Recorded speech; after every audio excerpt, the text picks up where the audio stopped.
మీ ఇంట్లో మొదటి కోటీశ్వరుడు మీరే అవ్వాలనుకుంటున్నారా? ఈ ఫైనాన్షియల్ వెబినార్ లో ఇప్పుడే జాయిన్ అవ్వండి.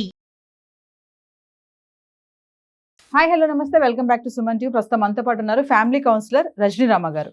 నమస్తే మ్యామ్. నమస్తే నవీన. మనం రీసెంట్గా ఒక వీడియో చేసాం. 60-70 సంవత్సరాలు పైబడిన వాళ్ళు ఒంటరిగా ఉంటున్నారు, వాళ్ళకు కూడా ఒక తోడు కావాలి, భర్తకు భార్య, భార్యకి భర్త అని చెప్పేసి ఎంతమంది ఉన్నా సరే కుటుంబ సభ్యులు. అలా రీసెంట్గా నేను ఇంకొన్ని ఆర్టికల్స్ చూశాను. అందులో ఒక వ్యక్తి చెప్పింది ఏంటంటే, నాకు భార్య కావాలి, రొమాన్స్ చేయడానికే నాకు భార్య కావాలి అని చెప్పి ఖచ్చితంగా చెప్తున్నాడు ఆయన. ఇంకొక ఆవిడ చెప్తుంది, నాకు ప్రభాస్ లాంటి భర్త కావాలి, నాకు అంటే తోడు కావాలి అని అనట్లేదు, ప్రభాస్ లాంటి భర్త కావాలి అని అడుగుతున్నారంటే అది మనం ఎలా అయినా అనుకోవచ్చు దాన్ని. తోడు అంటే అది కష్టాలు నష్టాలు, సంతోషమో ఆనందమో రొమాన్సో ఏదైనా మేడం. అంటే కొంతమంది పర్టికులర్గా అయితే చెప్తున్నారు, నాకు రొమాన్స్ చేయడానికే కావాలి నాకు అమ్మాయి అని చెప్పేసి చెప్తున్నారు. ఒక్కసారి మళ్ళీ మనం ఆ వీడియో కంటిన్యూ అనుకుందామా లేదా, అసలు ఈ వీడియో నుంచి మళ్ళీ మాట్లాడుకుంటే ఆ వయసులో తోడు అంటే నిజంగా రొమాన్స్ కోసం కూడా అంటారా అంటే ఏం చెప్తారు? ఇదిగో మరి ఆయన అదే అంటున్నాడు కదా, ఆయన రొమాన్స్ కోసమే అని అంటున్నాడు కదా. అలాంటి వాళ్ళు కూడా ఉంటారు మరి ఇంకా అది వాళ్ళ మనస్తత్వాన్ని బట్టి ఉంటుంది. ఇప్పుడు అలా వాళ్ళ ఏజ్ ఏంటో మనకు తెలియదు, మీరు నాకు చెప్పలేదు. ఏజ్ 60 పైబడిన వ్యక్తే మేడం. ఓకే, అది ఏజ్ని బట్టి కూడా డిపెండ్ అయి ఉంటుంది. ఒకవేళ 45-50 ఇయర్స్ ఏజ్లో ఉండగా అలాంటి ఎడబాటు, భార్యలు చనిపోవడం అలాంటివి ఏమైనా జరిగితే ఓకే, అది న్యాచురల్ అనుకోవచ్చు. కానీ భార్య అంటే ఇంక అదేనా? ఇప్పుడు సెకండ్ మ్యారేజ్ చేసుకుంటున్నారు, ఫస్ట్ మ్యారేజ్ అయ్యింది, మీకు లైఫ్ అంతా చూశారు. ఇప్పుడు సెకండ్ మ్యారేజ్ ఆవిడ ఎక్స్పైర్డ్ ఏదో అనుకుందాం, సెకండ్ మ్యారేజ్కి మీరు సిద్ధపడినప్పుడు మళ్ళీ కూడా మీరు అదే పాయింట్ మీద మీరు పెళ్లి చేసుకోవాలనుకుంటున్నారు. అసలు పెళ్ళి అంటే ఏంటి? ముందు పెళ్ళైనా ఇప్పుడు పెళ్ళైనా పెళ్ళి అంటే ఒకళ్ళకొకళ్ళు జీవితకాలం కలిసి మెలిసి ఒకళ్ళ కష్టంలో ఒకళ్ళు పాలు పంచుకుంటూ బ్రతకాలని కదా. ఇప్పుడు ఆ ఆలోచనని పక్కన పెట్టి మంచి, ఇప్పుడు నేను ఒకటి విన్నానండి, ఒక తల్లి చెప్పడం నేను విన్నాను, బాగుంటేనే దగ్గర ఉంచుకునేది, బాగోకపోతే తోసేయి అని ఒక తల్లి చెప్పడం నేను డైరెక్ట్గా విన్నాను కొడుక్కి. అంటే అటువంటి తల్లులు ఉన్నారు. అలా నేర్పిన తల్లులు ఉన్నప్పుడు, నేర్చుకున్న కొడుకులు ఉన్నప్పుడు ఏజ్ సంబంధం ఏం లేదు. అది 60 కావచ్చు, 25 కావచ్చు, ఏదైనా కావచ్చు. అలాంటి వాళ్ళల్లో ఇలాంటి భావాలు నాటుకుపోతాయి. ఇప్పుడు సెకండ్ మ్యారేజ్ చేసుకోవాలనుకుంటున్నప్పుడు కూడా ఆయన ఇలా మాట్లాడాడు అంటే ముందు భార్యని ఆయన ఎలా చూసుకుని ఉంటాడు? ఏ కోణంలో ఆవిడని చూసుంటాడు? ఒకవేళ ఒక భార్యగా ఆవిడని గౌరవించి ఉంటాడా? మరి ప్రేమగా చూసుకుని ఉంటాడా? ఆవిడని కష్టపెట్టకుండా చూసుకుని ఉంటాడా? లేకపోతే ఈ విషయం మీద ఏమైనా వేధింపులు చేశాడా ఆ మనిషిని? ఇప్పుడు ఆడవాళ్ళైనా చూడండి, కొంతమందికి ఆ మెంటాలిటీ ఉంటుంది. నేను ముందే చెప్పాను, ఏజ్ ప్రకారం. ఇప్పుడు ఒక్కొక్కరికి 35-40 ఇయర్స్లోనే ఆడవాళ్ళకు కూడా హస్బెండ్స్ పోతున్నారు. మరి అలాంటి వాళ్ళు కూడా కోరికలు ఉంటాయి వాళ్ళల్లో, ఖచ్చితంగా ఉంటాయి. మరి అంటే వాళ్ళ ఇష్టాన్ని తెలియజేస్తున్నారు. అది ఇష్టాన్ని తెలియజేయటం అనేది తప్పు కాదు. కానీ ఇప్పుడు కుటుంబ సభ్యుల్ని, పిల్లలు ఉంటే పిల్లల్ని, సమాజాన్ని దృష్టిలో పెట్టుకుని మాట్లాడాలి. తర్వాత సెకండ్ మ్యారేజ్ చేసుకోవడానికి సిద్ధపడినప్పుడు మనస్తత్వాలు, బుద్ధులు, లక్షణాలు, ఇంకా వాళ్ళ ప్రవర్తనలు, నడవడికలు, అలవాట్లు ఏదైనా సరే మార్చుకోవాలి. ఎందుకు అనంటే మీరు 25 ఏళ్ళు, 30 ఏళ్ళు, 40 ఏళ్ళు కాపురం చేసిన తర్వాత ఇప్పుడు మళ్ళీ సిద్ధపడుతున్నారు పెళ్ళిళ్ళకి, ఆడవాళ్ళైనా మగవాళ్ళైనా. ఆ వచ్చేవాళ్ళు సరికొత్త మనుషులు. డే 1 నుంచి మీరు మళ్ళీ స్టార్ట్ చేయాలి. అలా వాళ్ళు అసలు ఎలాంటి వాళ్ళు తెలీదు. వాళ్ళు కూడా అలాంటి మనస్తత్వాలే అనుకోండి. మీరు ఎంత అడ్జస్ట్ అయి ఉండాలి, ఎన్ని విషయాలు మీరు మానుకోవాలి, ఎన్ని విషయాలు మీరు కొత్త అలవాటు చేసుకోవాలి, ఎన్ని లక్షణాలను మీరు మార్చుకోవాలి, కొన్ని లక్షణాలను తీసేయాలి. ఇవన్నీ ఉన్నప్పుడే మీరు మళ్ళీ రెండో పెళ్లి చేసుకున్నప్పుడు వాళ్ళతో సరిగ్గా ఉండగలుగుతారు. ఒకళ్ళు ఎవరో చెప్పారు, సెకండ్ వైఫ్ కూడా వెళ్ళిపోయింది. ఎందుకు వెళ్ళిపోయింది? ఇలాంటివే ఉంటాయి. ఇప్పుడు ఆవిడ పెద్ద ఆవిడే, ఈయన పెద్ద ఆయనే, అయినా కూడా సెకండ్ మ్యారేజ్ చేసుకున్నప్పుడు ఆవిడ వెళ్ళిపోయింది అని అంటే ఇంకా మన ఊహకు అందుతుందో ఆలోచించండి ఏం జరుగుంటుందో. ఒక విషయం చెప్పండి మేడం, ఇప్పుడు నేను అడిగాను కదా, అంటే ఆ వయసులో కూడా అలాంటి కోరికలు ఉంటాయంటారా? ఉంటాయి, ఒక్కొక్కరికి ఉంటాయి. ఇప్పుడు ఆడవాళ్ళలో కొంచెం మొనోపాజ్ ఇవన్నీ వచ్చి కొంచెం తగ్గుతాయి, కానీ జెంట్స్లో కొంచెం ఉంటాయనే చెప్పుకోవాలి. కానీ మగవాళ్ళకి కూడా ఆడవాళ్ళకి మొనోపాజ్ ఉన్నట్టే వాళ్ళకు కూడా ఉంటుంది ఒక స్టేజ్లో. కానీ కొంతమందికి ఉండకపోవచ్చు. ఇంకొకటి ఏంటంటే మగబుద్ధి. అది ఎలా అయినా కానీ కోరికలు ఎక్కువ ఉండనివ్వండి, కోరికలు తక్కువ ఉండనివ్వండి, వాళ్ళ బుద్ధి అనేది అటే ఆలోచిస్తుంది. కోరికలు తక్కువ ఉన్నా, అంత క్యాపబిలిటీ లేకపోయినా కూడా ఐ కెన్ అన్న ఒక కాన్ఫిడెన్స్తో ఉంటారు వాళ్ళు. అంటే ఏంటి, అమ్మో నేను మగతనం నాకు తగ్గిపోతుంది, అమ్మో నేను మగాడిని, అమ్మో మా అమ్మ ఏమనుకుంటుంది ఒకవేళ తల్లి బతుకుంటే, ఈ అమ్మో మా చుట్టాలు ఏమనుకుంటారో, ఇలాంటి ఆలోచనలు ఉన్నప్పుడు కూడా ఆ మగ బుద్ధి అనేది నేను మగాడిని అనే ఒక లక్షణాన్ని హైలైట్ చేసుకుని మాట్లాడతారు. నాకు ఇంత వయసు వచ్చింది, నేను తండ్రినో తాతనో అయ్యాను, ఇప్పుడు 60 ఏళ్ళు 65 ఏళ్ళు వచ్చిన ఒక ఆడవాళ్ళైనా మగవాళ్ళైనా తాతయ్యలో అమ్మమ్మలో నాయనమ్మలో అవుతారు కదా, ఆ వయసుకు తగ్గ ఆలోచనలు చేయాలి. అఫ్కోర్స్ అది నీడ్ అనేది ఉంటే ఉండొచ్చుగాక, దాన్ని మీరు హైలైట్ చేసి సమాజంలోకి వదలటం అనేది అంత హెల్దీ కాదు. కొంతమంది చూసుకుంటే మేడం, మగవాళ్ళు అవసరాలను బట్టి, సపోజ్ భార్య చనిపోయారు అనుకోండి, పెళ్లి చేసుకున్నారు. ఎందుకు చేసుకున్నారంటే పిల్లల కోసం అని అంటున్నారు.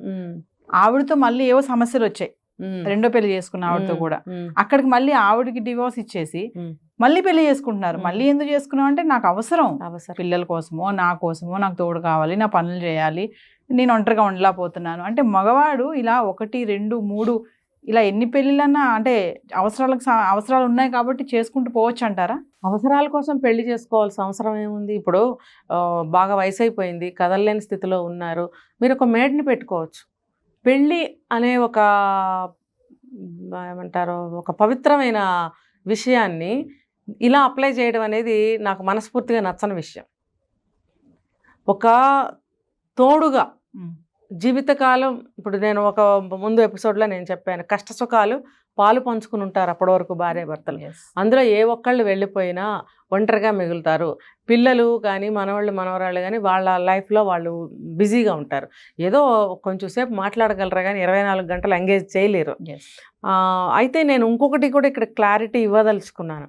సెకండ్ మ్యారేజ్ చేసుకున్నప్పుడు వచ్చిన భర్త అయినా భార్య అయినా వాళ్ళకి ఏంటంటే మనస్ఫూర్తిగా తర్వాత ఒక డెడికేటెడ్గా ఉండగలరా అనేది నాకు సందేహం. అంటే ఫస్ట్ ఉన్నటువంటి కదా ఆ యొక్క బంధం అంటారా? ఇప్పుడు నేను చెప్తున్నది అదే. నేను అప్పుడే ఆ రోజే వచ్చిన ఒక భర్త కానీ భార్య కానీ ఇద్దరిలో ఎవరో ఒకళ్ళు పాత అనుబంధంతో ఉండగలరా? ఒక ఇంతకుముందు భార్యతో కానీ భర్తతో కానీ 25 ఏళ్ళు 30 ఏళ్ళు 40 ఏళ్ళు కాపురం చేసినట్టుగా ఈవిడితో ఉండగలరా? ఖచ్చితంగా ఉండలేరు. ఒక ప్రత్యేకమైన కోణంలోనే చూస్తారు. ఆ ఆడమనిషి అయితే ఈయన నన్ను బాగా చూసుకుంటున్నాడా లేదా, ఈయనకి ముందున్న పిల్లల్ని కానీ వాళ్ళ పరివారాన్ని కానీ దూరం పెడుతున్నాడా లేదా, నాకు ఇంపార్టెన్స్ ఇస్తున్నాడా లేదని ఖచ్చితంగా చూస్తుంది. అలాగే భర్త కూడా ఏంటంటే నా అవసరాలు బాగా చూస్తుందా లేదా అని ఆలోచిస్తాడు. మీరు ఈ వయసులో కూడా ఇలాంటి దృక్పథంతో ఇలాంటి కోణంలోనే చూస్తున్నారు తప్ప మీరు ఏ ఉద్దేశంతో పెళ్లి చేసుకున్నారో ఆ ఉద్దేశాన్ని గుర్తుపెట్టుకుంటున్నారా? కమ్మగా వండి పెడుతుందా లేదా, మరి 16 ఏళ్ల పిల్లలాగా గెంతుతుందా లేదా అని చూస్తున్నారు కదా. ఇప్పుడు మీరు అడిగారు నేను సెక్స్ కోసమే, కోరికల కోసమే, రొమాన్స్ కోసమే అని. మీరు మీకు 60-70 ఏళ్ళు ఉంటే రొమాన్స్ చేయగలిగినంత వయసున్న ఆ స్త్రీని మీరు పెళ్లి చేసుకోవాలి అంటే మీకు ఏ వయసు స్త్రీ కావాలని మీ ఉద్దేశం? ఇప్పుడు ఈ వయసులో మీకు ఒక సేవ, ఒకళ్ళకొకళ్ళు నేను మళ్ళీ చెప్తున్నానండి, మగవాళ్ళు రెండో పెళ్లి చేసుకోవాలనుకుంటే ఒక సర్వీస్ కోసమో, మీ కోరికలు తీర్చడం కోసమో, వంటలు చేయడం కోసమో, ఇల్లు కనిపెట్టుకుని ఉండటం కోసమో, ఒక ఏమంటారు ఒక వాచ్మెన్ లాగా, సెక్యూరిటీ గార్డ్ లాగా, ఒక వాచ్మెన్ లాగా సెక్యూరిటీగా మీరు నియమించుకోవాలి అనుకుంటే రెండో పెళ్లి అసలు చేసుకోకూడదు. ఎందుకనంటే ఆవిడ అందుకు సిద్ధపడి రావాలిగా. వస్తుందా లేదా తెలీదు. వచ్చిన తర్వాత మీరు మీ వైపు నుంచి ఆలోచిస్తున్నారు. ఆవిడ కూడా వయసు అయిపోయిన స్త్రీయే కదా, ఆవిడకి కూడా సేవలు చేయాలి కదా.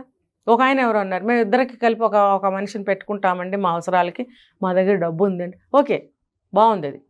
అంతేగాని ఇప్పుడు మీరు చెప్పారు కదా, అలా కోరికలు తీర్చే అమ్మాయి ఆవిడ కావాలంటే ఆవిడ వయసు ఎంత ఉండాలి? ఆ కోరికలు తీర్చాలి, ఇల్లంతా దిద్దుకోవాలి, వంటలు చేయాలి, వచ్చేవాళ్ళని చూడాలి, వెళ్ళేవాళ్ళని చూడాలి, మీకు అన్ని సేవలు అనమాట. మీరు పడిపోతే లేపాలి, మీకు కనపడకపోతే చేయి పట్టుకుని తీసుకెళ్ళి. మీరు ఇలా ఉంటే ఆవిడ మాత్రం తైతేయమంటే ఎగరాలా? ఆవిడకి రాదా వయసు?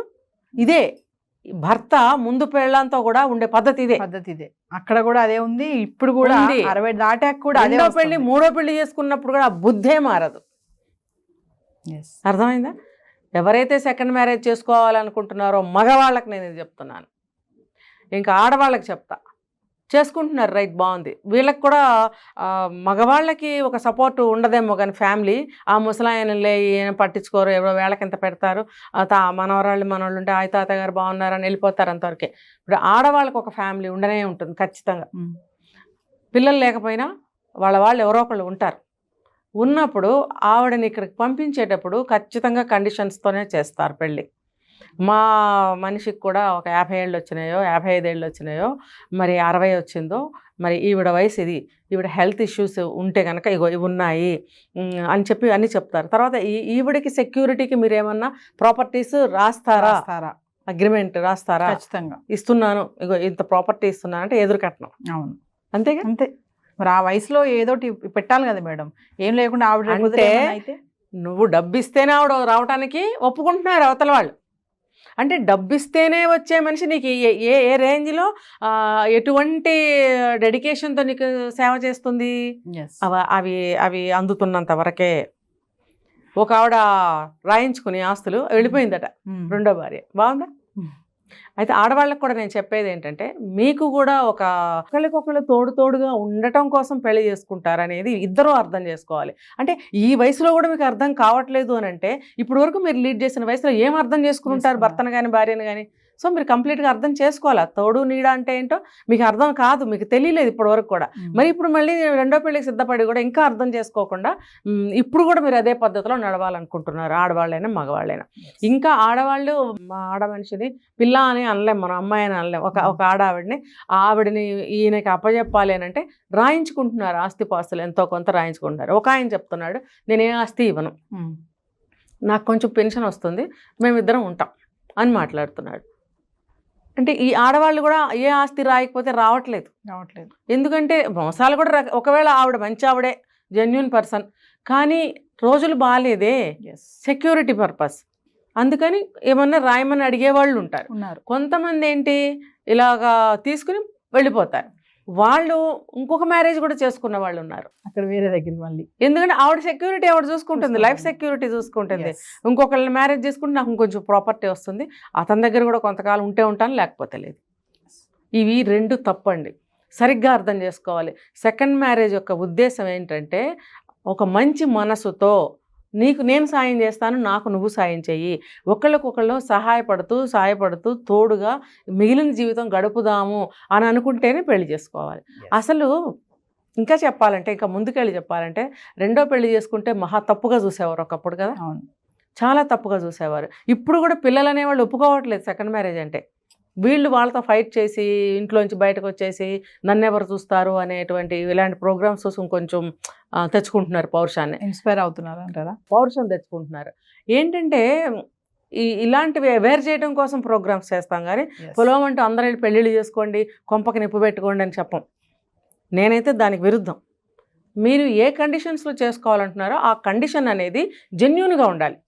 నిజంగా ఎవరు లేరు, మీకు దిక్కు లేదు, ఇంట్లో కనీసం ఇంత అన్నం వండే వాళ్ళు కూడా లేరు అంటే మీ వయసుకి కొంచెం దగ్గరగా ఉన్న వాళ్ళని చేసుకుంటే ఆవిడ కూడా కొంచెం అన్నమే ఉండగలుగుతుంది, ఇంకేమీ చేయలేదు అనే ఉద్దేశాన్ని మీరు స్థిరపరచుకుని ఆ ఇది మీద మీరు చేసుకుంటే చేసుకోండి. అంతేగాని మీకు రొమాన్స్ చేయటం కోసము, లేకపోతే మీకే తాగుళ్ళలో సిగరెట్లో ఇంకో అలవాట్లో ఉంటే అవన్నీ భరించడం ఎవ్వరూ భరించరు. ముందు చేసుకున్న భార్యే భరించదు, రెండోసారి వచ్చిన ఆవిడ అసలు భరించదు. నువ్వు నాకు సెక్యూరిటీగా ఉంటానన్నావు, నన్ను జీవితాంతం చూసుకుంటానన్నావు అని నేను పెళ్లి చేసుకున్నాను అని ఖచ్చితంగా ఆవిడ అంటుంది. ఆవిడ వెనకాల ఎవరంటే వాళ్ళు కూడా అడుగుతారు. అంతేగాని ఇలా పిచ్చి ఆలోచనలకి, పిచ్చి పోకళ్ళకి ఎవరు పోకండి. మేబీ ఇలా సెకండ్ మ్యారేజ్ చేసుకోవాలనుకున్న వాళ్ళందరూ కూడా వయసులో పెద్దవాళ్ళే అయి ఉంటారు. అయినా కూడా నేను ఇలా చెప్తున్నాను ఎందుకంటే మిమ్మల్ని వాస్తవంలో నేను నుంచోబెట్టాలనుకుంటున్నాను. ఇప్పుడు ఒక సామెత ఉంది, ముందు భార్యతో సరిగ్గా లేనివాడు రెండో భార్య దగ్గర ఉండగలడా, లేకపోతే ముందు భర్తతో అడ్జస్ట్ అవ్వలేని అమ్మాయి రెండో పెళ్లి చేసుకుని ఎలా అడ్జస్ట్ అవుతుంది? నేను కూడా వేస్తాయి క్వశ్చన్. అలాంటప్పుడు ఇది కరెక్ట్ అయిన డెసిషన్ కూడా కాదు. కానీ పర్టికులర్ స్పెసిఫిక్ రీజన్స్ ఉండి అసలు ఎవరూ లేరు, ఒంటరి దిక్కులేను, నాకు అసలు ఇంటి తలుపు కూడా దగ్గరికి వేసే పరిస్థితి ఎవరు లేరు ఇంట్లో అన్నవాళ్ళు చేసుకోవచ్చు వాళ్ళ పరిస్థితులను బట్టి, అంతేగాని మిగతా కండిషన్స్లో కాదు. మీకు మంచి ఫ్యామిలీ ఉంది, పిల్లలతోటి కోడళ్లతోటి మీరు ఎందుకు కలిసి ఉండలేరు? నేను ఈ సందర్భంలో వాళ్ళ ఫ్యామిలీస్కి కూడా చెప్తున్నాను, మీరు తల్లిదండ్రులు ఎవరైనా ముసలి వాళ్ళు అయిపోతే కనుక వాళ్ళని ఇంకా జాగ్రత్తగా చూసుకోవాల్సిన అవసరం మీకుంది, లేకపోతే అన్ని నష్టాలు మీకే వస్తాయి. ఇంతే, ఈ నష్టం ఇలాంటి ఏమైనా జరిగితే ఆ నష్టం వాళ్ళకే కదా. Yes. వీళ్ళు ఏం చెప్తారు, వాళ్ళు మమ్మల్ని పట్టించుకోరు, మమ్మల్ని చూడరు, వాళ్ళకేదో పెడితే పెడతారు లేకపోతే లేదు. కొంతమంది ఇసడించుకుంటారు, కొంతమంది టైంకి పెట్టరు, కొంతమంది మిగిలిని పెడతారు. నిన్నటి మొన్నటి వేడి చేసి పెట్టడం, లేకపోతే నిన్నటి మొన్నటి అట్లానే డైరెక్ట్గా పెట్టడం, ఈ కేసులన్నీ జరిగాయండి. ఇవన్నీ అన్యాచురల్ కానే కాదు. ఇలాంటి ఫుడ్ పెట్టడం వల్ల కూడా వాళ్ళు దుఃఖపడుతున్నారు. Yes. దుఃఖపడుతున్నప్పుడు ఏం చేయాలి, వీళ్ళు కూడా ఫ్యామిలీ మెంబర్స్ పెద్దవాళ్ళని మంచిగా చూసుకోవాలి, బుద్ధి ఉండాలి. రేపు ఇవన్నీ చూస్తూ మన పిల్లలు పెరుగుతున్నారు, అవును. వాళ్ళు కూడా మనకి ఇదే ట్రీట్మెంట్ ఇస్తారు. ఏనాడో 50 సంవత్సరాల క్రితము తాత మానవుడని ఒక సినిమా తీశారు. Yes. సినిమా చూడకపోతే ఎవరైనా చూడండి, చక్కగా చెప్పారు తీర్పు. అదే తీర్పు అందరి జీవితాల్లో జరుగుతుంది. కాబట్టి పేరెంట్స్ ఉంటే మంచిగా, మరి పూజలు చేయమని నేను చెప్పట్లే పేరెంట్స్కి, 24 గంటలు వాళ్ళతోనే ఉండమని నేను చెప్పట్లేదు. మినిమం మీరు వాళ్ళకి చూడాల్సిన అన్ని చూడాలి, అందరూ పలకరిస్తూ ఉండండి. లేదు, ఇటువైపు నుంచి చెప్తా, ఈ ముసలాళ్ళు కూడా తిన్నగా ఉండరు, ప్రతిదాన్ని కెలుపుతారు, ప్రతిదాన్ని పట్టించుకుంటారు, చాదిస్తాం. ప్రతిదానికి ఇంకా మా మాట వినరేంటి అంటారు. అలాంటప్పుడు వాళ్ళు ఖచ్చితంగా దూరం పెడతారు. ఇటు వీళ్ళు ఇవి అర్థం చేసుకోవాలి, అటు వాళ్ళు అర్థం చేసుకోవాలి. మనం పెద్దవాళ్ళం అయ్యాము, మనకి నోరు బాగానే ఉంటుంది కన్ను మూసే వరకు, ఆలోచనలు కూడా షార్ప్గానే ఉంటాయి, నోరు కూడా షార్ప్గానే ఉంటుంది, బాడీ మాత్రం కదలదు. బాడీ కదలదు, మనం మాటే మాట్లాడగలం అనే నిజాన్ని తెలుసుకోవాలి, ఆ మాటను కంట్రోల్లో పెట్టుకోవాలి. మనం పెద్దవాళ్ళము, అడిగితే తప్ప ఏమీ చెప్పద్దు, మన జాగ్రత్తలో మనం ఉండాలి, ప్రతి దాంట్లో వేలు పెట్టకూడదు, మంచిగా అమ్మ బాబు అంటూ ప్రేమగా చూడండి. మనవాళ్ళ దగ్గరకు వస్తే దగ్గర రానివ్వరు, Yes. దగ్గర రానివ్వరు. కొంతమంది మనవాళ్ళని దూరంబో అంటారు, ఏంటి ఎక్కడైనా తగులుతుందేమో అని. తగులుతా బాబు, తగులుతుంది నాయన అని ప్రేమగా చెప్పొచ్చు కదా, దగ్గర రానివ్వరు. వాళ్ళ భాషలో తిడుతూ ఉంటారు, పిల్లలకి అర్థం కాదు. ఈ పిల్లలకి ఎవ్వమని ఏడవడం, ఆ పిల్లవాడు తల్లి ఇరిటేట్ అవ్వడము, మళ్ళీ ఆ భార్యాభర్తల మధ్యన గొడవలు రావడం, ఇవన్నిటికీ కారణం ఏంటి, సమన్వయం లేకపోవడం. ఆలోచన, అది అర్థం చేసుకునే కెపాసిటీని కలిగి ఉండరు. Yes. ఒకవేళ కలిగి ఉన్నా ఈగోస్ చంపేస్తాయి వాటిని. ఎంత పెద్దవాళ్ళైనా ఈగోస్తో బాగా ఇదవుతున్నారండి. ఆ ఈగోస్ అనేది పక్కన పెట్టాలి. మీ పెద్దరికం మీకు ఇస్తారు, మీ గౌరవం మీకు ఇస్తారు. ఎప్పుడంటే మీరు కూడా ఆ రకంగా మీరు నిర్ణయించుకోవాలి మీ స్థానాన్ని. మీరు పెద్దవాళ్ళం, మనం ఇలా ఉండాలి, అడిగితే కానీ మనం చెప్పకూడదు, ప్రతి దాంట్లో వేలు పెట్టద్దు, వాళ్ళని విసిగించకూడదు. ఏదైనా అవసరమైతే అడగండి, తప్పలేదు. అంతేగాని ప్రతిదానికి వెళ్తారు కొంతమంది. ఎంత 90 ఏళ్ళు వచ్చినా 100 ఏళ్ళు వచ్చినా సాధించి పొడుగు చేస్తున్న ముసలి వాళ్ళు ఇంకా ఉన్నారు. Yes. మరి కష్టమే కదా. మరి వాళ్ళు ఇలా చూడకపోతే ఇంకెలా చూస్తారు. కాబట్టి ఇలా చూడటము వీళ్ళ తప్పే, ఇలా ప్రవర్తించడం వీళ్ళ తప్పే. అటువంటి పరిస్థితుల్లో సెకండ్ మ్యారేజ్ కావాలంటారు. వయసు ఎంత అన్నామని 80 ఏళ్ల వ్యక్తి ఫోన్ చేశారు నాకు, ఆయనకి సెకండ్ మ్యారేజ్ కావాలని. మరి ఇలా ఉంటాయి. కాబట్టి రెండు పక్కలా కూడా అర్థం చేసుకుని ముందుకు వెళ్ళగలిగితే ఈ సెకండ్ మ్యారేజ్ అనే అవసరమే రాదు. మీ తల్లిలో తండ్రో సెకండ్ మ్యారేజ్ చేసుకుంటే మీరు ఇష్టపడటం లేదు, ఎందుకు వాళ్ళు చేసుకోవాలనుకుంటున్నారో మీరు అర్థం చేసుకుని వాళ్ళని సక్రమంగా చూసుకుంటే వాళ్ళకి ఆలోచనలు రావు. Thank you madam.